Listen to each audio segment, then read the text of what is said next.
Aloha everyone, I am Jackie, your productivity and time management coach, coming at you with some tips on how you can work from home with those little kiddos running around. When I was starting my entrepreneurial journey and I was growing my business, I ended up becoming more and more frustrated and irritated and stressed out because I didn't know how to juggle working in my business and taking care of my kids. So when I started working in 2017, my kids were 1 year old. They're twins. So that means double the trouble and double the fun. But when they were toddlers, especially when they were 2 or 3, 4 years old and the pandemic hit, so we were at home all the time, it became very difficult to get stuff done for my business and do things with my kids. It was a constant struggle, and I couldn't find the connection between them so that they could be happily married together and I can juggle and balance my life. Well, the reality is there's no work-life balance. It's a give and take type of balance. So I want to talk about some of the things that I learned while I was trying to figure out how I'm going to do this with the kids at home. And I think this was a really great learning experience because now I have a very good idea of how well I can work. I am productive and I'm able to stop when I need to stop, and I set my boundaries for when I don't work, and I'm able to focus on my kids and not think about work in the slightest. So if you are loving this video so far, make sure you like and subscribe. So one of the first tips I really highly recommend if you are working at home with kids is to take a brain dump. Okay, no, not like that. A brain dump, so wonderfully named, is you take everything that's swirling around in here, and if you have kids, even if you don't have kids, we have a lot of stuff going on in here. It's just swirling and swirling, and a lot of things can get forgotten, pushed to the side, and we're just like, oh crap, I was supposed to do that. Taking a brain dump is one of the best ways to take it all out of your head and put it in front of you. Whether it's in a physical notebook or digital notebook, do a brain dump. Usually you would do these at the beginning of your week. So whenever you have time on a Sunday or Monday, depends, do this. Get everything down, not just for work, but also everything that's happening in your personal life too, because you are gonna work from this. And I really want to stress that this is not your task list. This is not your to-do list. If this was your to-do list, may God have mercy on your soul.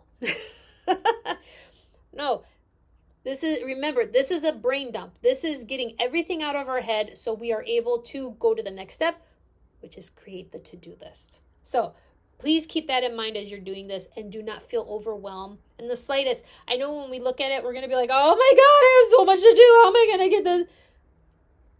It's going to be a process, but I want you to, if you notice you have those overwhelming feelings, try to catch yourself and redirect and say, this is the things I have to, these are the things that are in my head, and I'm going to do them to the best of my ability with the time that I'm given. Okay, so take a brain dump. The next thing is audit your energy. So when we talk about time management, I feel like it's a huge misnomer. It has nothing to do with controlling time, because we can't control time. It sucks, yes. But we do know our energy, and we do know what we're capable of. So this is really energy management, and I want you to spend 3 to 7 days kind of taking a data log of when you have high energy peaks and when you have energy valleys or low energy. So when you have high energy, you're going to see this. This is a baseline. It's a foundation you're going to build off of. It's not a hard and fast, like, I'm definitely energetic 9 to 1.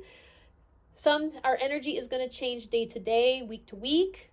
But it really helps to have that foundation set. It makes it easier to build something, right? When we have a foundation.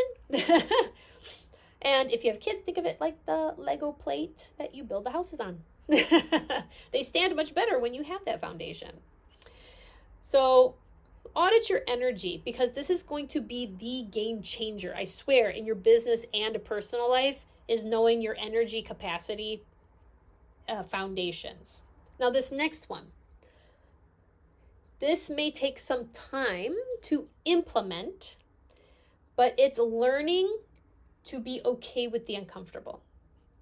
Now, when I was working from, I do work from home, but when I had my kids with me, I'm like, I want to get it all done today so that I have all this time this week to do whatever I can with my kids. It just, and the thing was, I was so irritated and frustrated every day because it never worked out like that. There was always something else to do the next day. And then I get all upset with myself because I wasted all that time working on my business and not spending as much time as I wanted with my kids. And now I'm doing it again and again and again and again. So as we create our to-do lists and our schedules, I really want you to start implementing the it's okay that I don't get everything done on my list today. If you're like me, it was super uncomfortable not getting stuff done. I hate things not being done. I hate it. I hate it. But now, after 2 years of doing that, learning to be with those uncomfortable feelings of stuff being unfinished.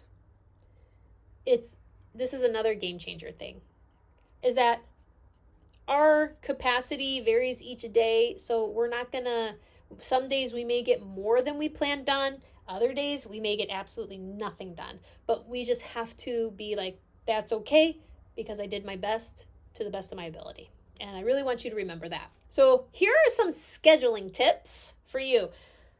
Now, if you are at home with kids who are small, I want you to follow this rule that I found. I think this is really great. It is a 3-3-3 rule. So the original rule is set aside 3 hours for one task to get it just completely done. And then pick 3 small menial tasks that you can get done. And then pick 3 admin or maintenance tasks for you to get done. Now, if you have kids at home, sometimes the 3-3-3 is a bit too much. And that's okay. But what I realized is, I'm like, well, wait a minute. We could totally change the numbers if we want to, based on our energy, based on our time the time available we have that day, and how much we're planning on doing. Hopefully not everything. So I want you to approach planning your days with a 3-3-3 rule, but remember that you can go between 1 and 3. You can do 1-2-3 or 1-1-1 or 2-1-3 or 1-3-2 or 2-3, whatever. But don't go over 3. You want to keep it at 3, because when we go above 3, it can be very, very overwhelming very quickly, and then we're back at square one. So when we're looking at our energy levels, we're getting an idea. Now, if your kids are not home, like maybe they come home after school, during your day, 3-3-3 will work. But if your kids are home and small, you're not, you have this high energy time, but you may not be able to dedicate all that time to working. Get a loose plan. Like maybe in the morning when I wake up, I'll wake up maybe 30 minutes before they do, and I'm going to get a task done. And then I'm going to spend an hour with them in the morning. That means waking them up, getting them dressed, having them eat, and playing with them a little bit. And then when they seem content, you can move on to maybe you're going to spend at least 30 minutes, at most an hour. If they let you work an hour, I would say at least 30 minutes dedicated to another task. So I want you to be really flexible. What can I do, and where can I be flexible? Especially when the kids are at home, flexibility is 100% a must. And you have to remember that I am flexible and I can adapt to the situations. And I'm going to be okay about stuff just because sometimes that plan just goes right out the window when we have kids at home. But we have to just be okay. Like, the situation has changed, so I'm not able to get that stuff done. It is okay, and I will try again. If you have time set aside for work later, you can say, I will try again later, or it's okay with deadlines and everything, I can move it to tomorrow. Now, this last one is the most important, and it is being honest. So when we're creating these schedules and we're creating these to-do lists and these plans, we all do what we would love to do, get everything done, and then have time for everything else. But sometimes you have to be extremely honest with yourself. Honestly, what can you do with the time that you have? So be honest with your clients and be honest with yourself. And usually when you're honest right up front, people are a lot more understanding, and even you become more understanding of yourself. Like, I just can't really, I don't think I have the capacity to do as much today. That's okay. It's okay. Then you're giving yourself permission to just do what you can. We have to give ourselves permission. We can't be looking for it from our clients or outside sources. We have to look at ourselves and be honest with ourselves and make those decisions with ourselves in mind. And sometimes the kids, Okay, so if you love this video, again, please like and subscribe. Yes, I'm doing the old school heart because I'm an elder millennial or geriatric millennial, whichever you want to put it. But these are some of the things I've learned from having my kids at home while I'm working, and I really hope that they help you too. If you would love more help, check out the links in the description, and I will see you again.